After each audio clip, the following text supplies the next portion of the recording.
There. Good afternoon, YouTube Live. Good afternoon, Essentials Room. So, what's this about today? Oh, number one, this is something that David Starr, I love Big Bad Voodoo Daddy, and I have talked about. Is that eventually this is what we think the markets are going to do? You get that little sell off from the first gap down to here, then fill that second big gap, and then you get nailed. So that's number one. Number two, this is what I was showing. It was not very popular. And let me tell you why. You have a lot of this CNN fear and greed and the AAII sentiment and, all real bearish. And they've been bearish now for weeks. The key is, and this is what I used to say on the floor, there's a big difference between bearish and long or bearish and short. On what I've seen, most people are bearish and long. They're just, they're closet bulls in here. So that's the way I look at it. This is a normal sell-off. Everybody I know, I mean, there are a number of people on Twitter and, so-called gurus that have never been in a real bear market. So a real bear market, usually get that. All the people buying on the way down. They finally give up here. You have that panic mode, which is where I think we are now. You then get that sharp rally back to resistance, which you're trying to do now. And then you have the bear market, the discouragement, the slow just wringing all the bulls out. And then you get that inverse head and shoulders. Yeah, that's what I think you're going to get. So now you could see that on a weekly, a daily, you could see it on an hourly, a 5-minute. We saw it on a 5-minute, believe it or not, in TLT. So I'll show you what we're talking about. So here is TLT on a 5-minute chart. Believe it or not, it looks very similar.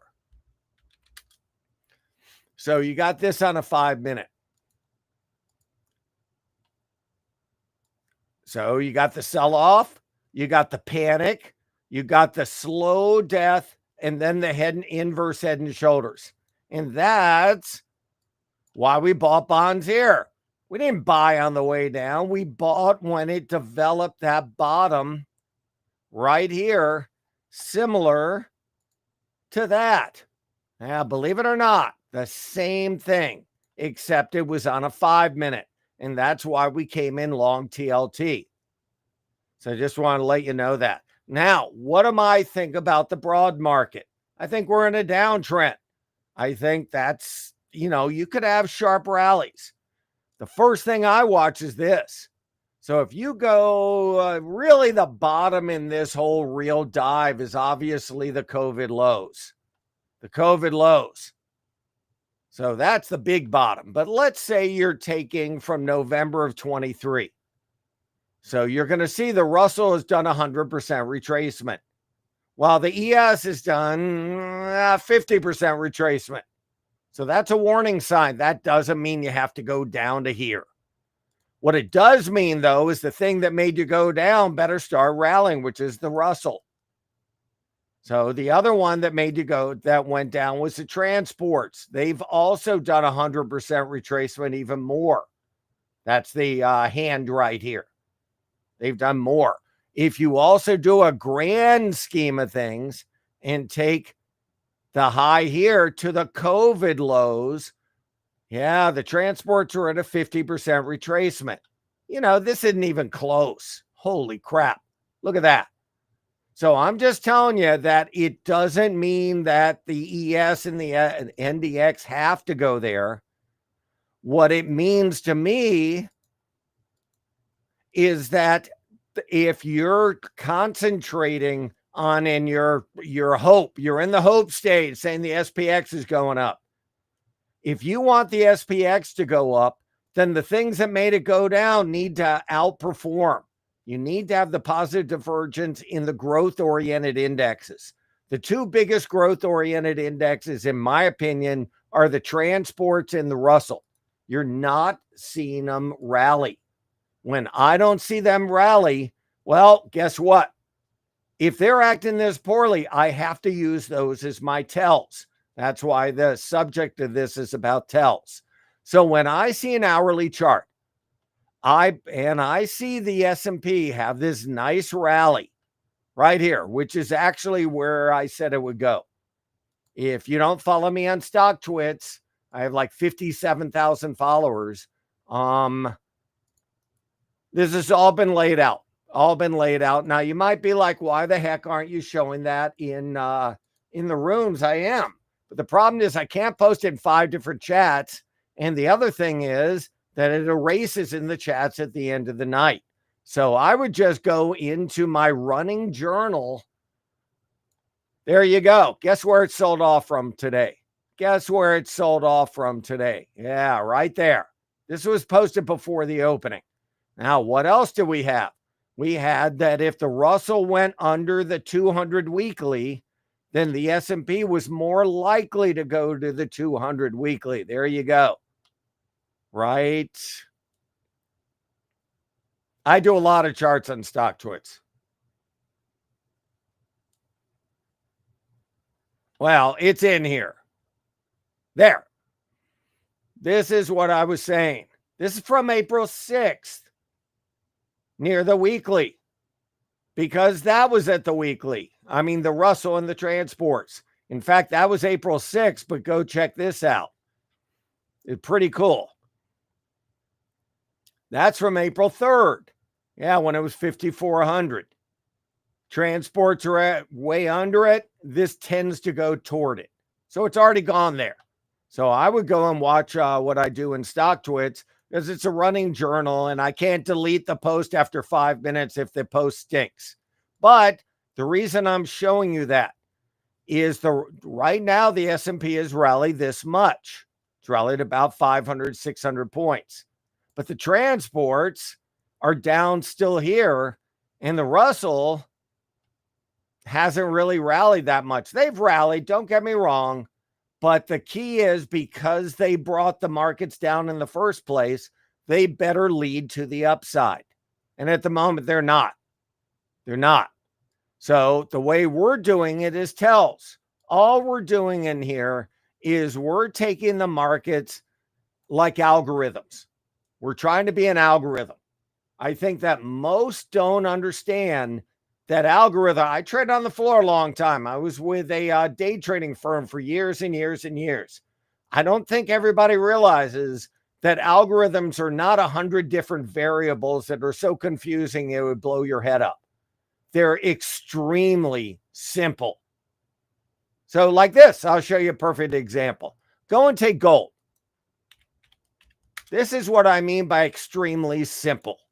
We're going to take GC on the left. So this is why we were bearish on GC today. All these algorithms are doing is they're taking a daily. And what they're doing, in my opinion, is they're taking the 50 moving average and all they're doing here is if things revert too far from the 50. That's it.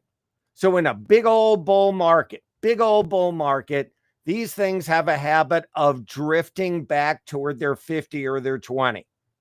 That doesn't mean they're bearish. All it means is when it's going up, they revert back to it. That's all. And that's what there are algorithms that all they do is measure the percentage away from the moving averages. That's it. That's one of the algorithms. Percentage away from it. So if it's too far from it, it usually futzes around till these can catch up. That's all. Just till they catch up. So, and that's how I look at it. So that's what I see. So just keep that in mind.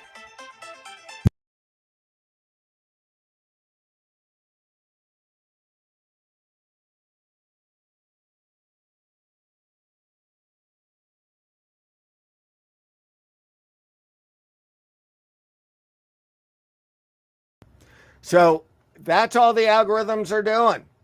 So, I mean, that's one of them. That's one of them. But the other is we try to trade like an algorithm. What do we mean by that? We mean that if the Russell and the transports are what led to the downside, and in here and led to the downside, and they're leading today, then the probability is the ES is going to go down. And I have no idea about gold in the long run. I'm just talking about a reversion trade. I have no idea. It's a little parabolic for me. So we're just talking about the reversion here. But right now, if the Russell is doing that, like I said, trade like an algorithm. If this is doing this on a 2-minute chart, why on earth should the S&P go to a new high? Maybe there'll be something by Waller or somebody. But it's all about intraday trading, that if this was the thing that made overall markets go down, ES and NQ, then this is more likely to go down as well. So, I mean, keep that in the back of your mind. So if this is selling off, then that's less likely to go crazy. That's all I mean. Well, guess what? Now it's starting to rally. So now maybe this on the right rallies. We're talking about intraday. So that's the way I look at it. So that's what I'm seeing. And like I said, I have no idea in gold here. No doubt. No idea. So, but we're going over tells right now, not about predictions on things. So what else are we doing? Well, number one, what made markets go up on the opening? That's what you want to know. Like I said, we're trying to be the algorithm. What made markets go up? Apple, Nvidia, and the Russell was up 30. So if the things that made the market go up are going down, then it's less likely the ES is going to break up. Maybe it breaks up later. Now the Russell tested where it needed to test. But we're talking about trying to find tells to find how we're going to trade intraday. So that's what we're doing. So we've already filled the gap, like I said. So all I'm doing, this is about tells, not predictions. Where did the SPX go? It filled the gap. Now on a 15-minute, it's oversold. So this is not where I want to short it. I'm using the tells. What's the probability of that breaking down? Well, the probability goes up dramatically if the Russell fails this bounce.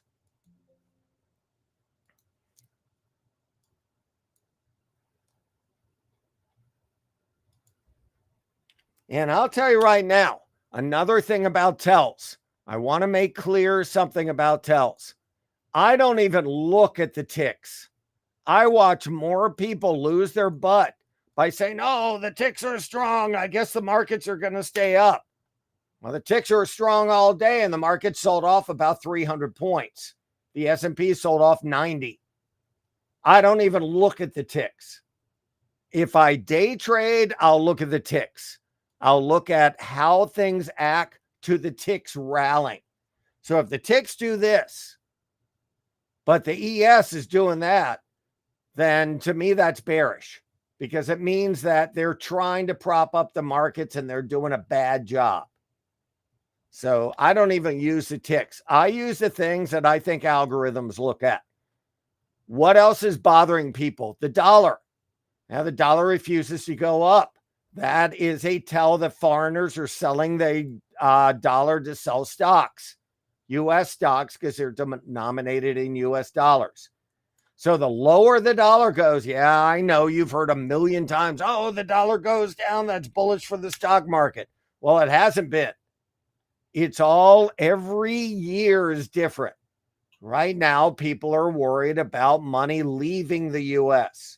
So the lower the dollar goes, the more likely the S&P goes down, not up. It's bearish. If the dollar stabilizes today, fine. Maybe that's bullish. Dollar stabilized right here, the ES stabilized. So just that's what we watch. So like I said, it's like an algorithm. What are the algorithms looking at today? They're looking at whatever made the markets go up. Are they not? Are they failing? Well, for now, the dollar's not bouncing. The Nvidia is not bouncing. Apple's bouncing a little. So to me, it's sort of a push, but we're in a long-term downtrend. It has to be such a compelling argument on the upside for me to buy it. So we're not. So we played it on the short side. We played Visa on the short side. So far, so good. So it's about tells. So number one, I use charts a lot. So if I see like this, and I see NVIDIA, and to me, that was a tell because it was up on the opening because of this tariff stuff. But like I correctly showed everybody in the Chart Patterns Mastery, this was a defined trend line, defined triangle. Respect the break in either direction. When that broke to the downside, not the upside, and the Russell breaking to the downside, not the upside, then the probability is the ES was going to have a waft down, which is what happened. It's all about probabilities. But those were my tells. If the Russell is taking the market down for weeks and weeks, then it better, for me to get really long-term bullish, I need to see the Russell and the transports outperform while the ES has a mind of its own. Right now, I think we're in this stage. I think we're in this stage right now. We could bounce, no doubt, especially with the Russell stabilizing, no doubt. But in the long run, I think you need to see that. Look at this right here. And now I'm going to transpose this. There. So we could even put it like this. There. And look at that sentiment cycle. Does this look familiar?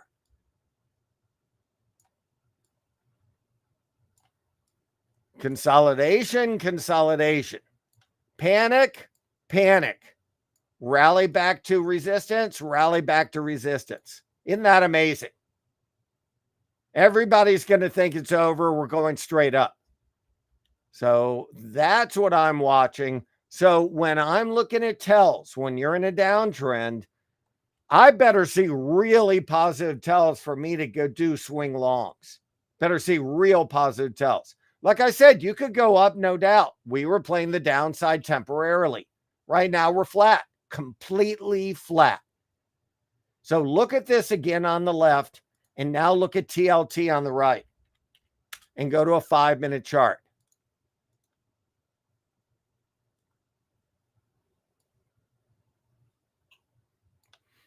And there's your trend line. There's your trend line down here. You had the panic and you had a trend line. You had another trend line, and believe it or not, you have another one. We came in long TLT and we shorted Visa. Overall market, oversold right now. Sure, it could go up, but we're talking about the tells from earlier. When the Russell sold off, the ES sold off. That's where we are, no more, no less. So what are some other tells? Well, let's go over them. So what else do algorithms look at? Well, right now they're watching that Russell like a hawk because they'd love to see the ES go back to 5,600, but you better have the Russell go up. The other thing they're watching, I'm sure, is the advanced decline, which refuses to go lower today. That's good. Great. Great for everybody. So the advanced decline has stayed real positive even when this went unchanged. So now you have one positive. Check that on your list. One positive. Apple, stop going down. Trying to have another leg up. Two positives. So that's where I am right now. Some of the NASDAQ stocks acting better. Maybe three positives. So now you have some positives. Earlier, all you had was negatives. So that's what we're watching right now.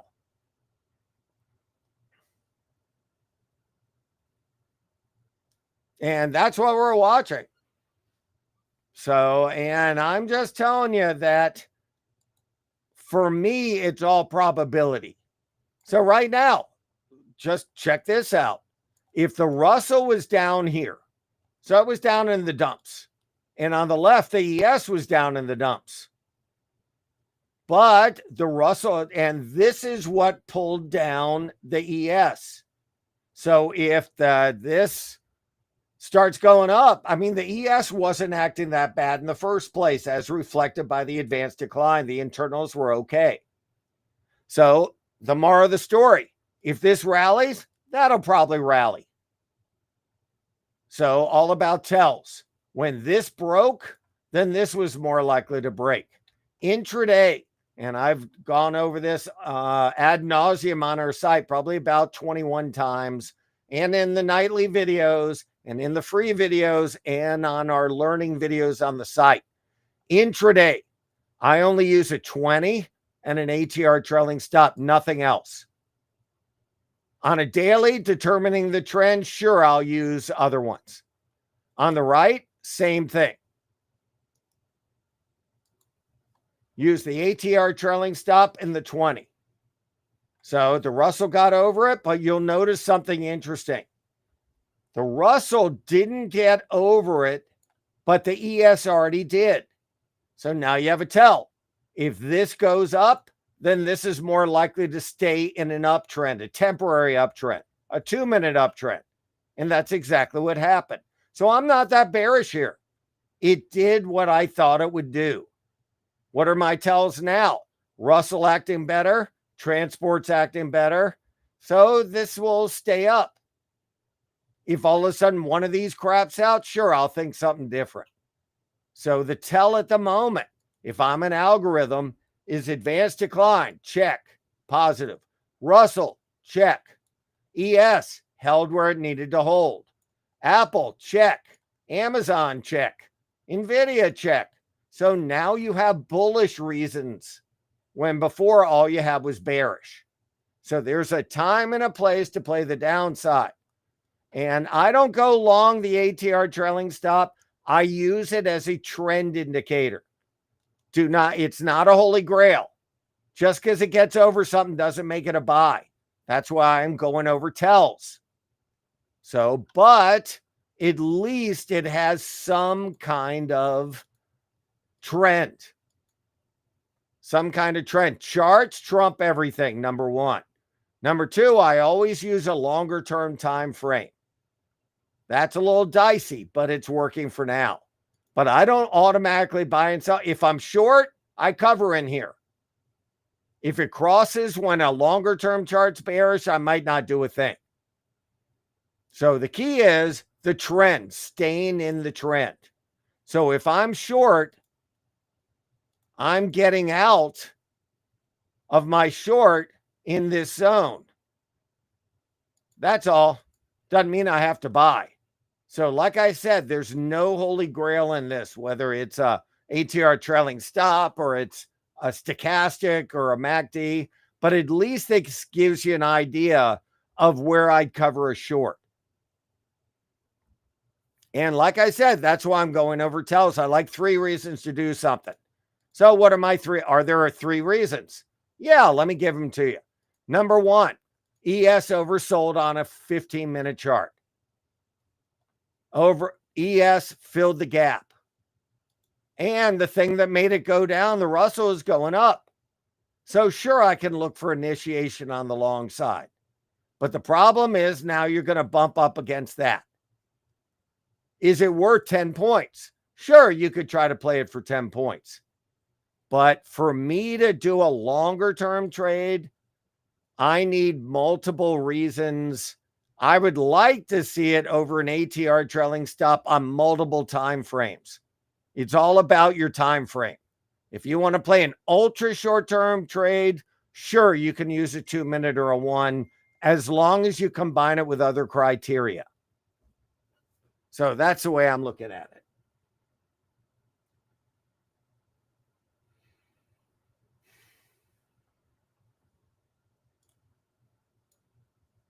So what am I doing for the rest of the day? Well, I think the NASDAQ held where it needed to hold. And what I mean by that is if you go to an hourly chart, it filled the gap. Now, heck, maybe it's a bull flag. The probability of this breaking up goes up dramatically if one of my tells, the Russell, breaks up. So that's what I'm going to be watching the rest of the day. So on a, and I'm telling you, don't use the ATR trailing stop verbatim. Just use it as an a bull flag over the ATR trailing stop is more reliable than a down, than if it's in a downtrend. So on an hourly chart, like I said, maybe this breaks up. On a 4-hour chart,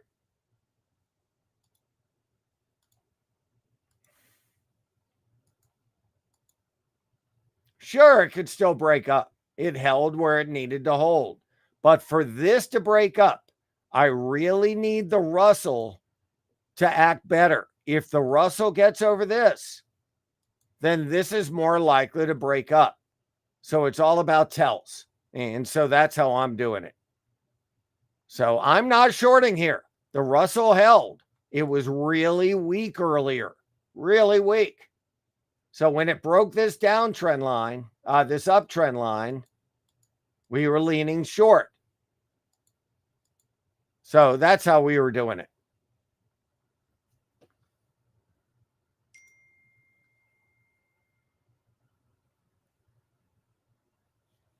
So now what am I watching? Well, I'll show you a couple of other tells. Number one, still the Russell. I know that's a broken record. So like I said, this doesn't mean to short the Russell or buy the Russell. Now, if you're an algorithm and you want to trade like the ES and you want to take a 1-minute chart, if you had a 5-minute chart is in an uptrend, then every little wiggle of the ATR trailing stop above it is more likely to work well than on the opposite side. Right now, as you see, it's trying to develop a bottom. That's all it's doing. All this would do would stop you out. Back and forth, stop you out. One thing about the ATR trailing stop, though, usually the stops, you break even when you're wrong. The key is you don't want to buy when it's under it, because when you're wrong, you'll lose a lot. At least when it gets over it, even if temporarily, if you get stopped, you're only going to lose a little. So at least you got that going for you. So everybody, just wanted to get on, show you a little primer when it comes to that, but let me give you another tell. If this Russell stays in this zone, and let's say even goes up a little, and the advanced decline refuses to rally, then I think the ES goes back to 54.10. So, and watch this. Just watch the Russell in the middle up here and watch the big stocks, the Apples, the Amazons. Do they form bull flags on a little sell-off, or do they do that? So that's what I'm watching. So take care. Thanks for being with me.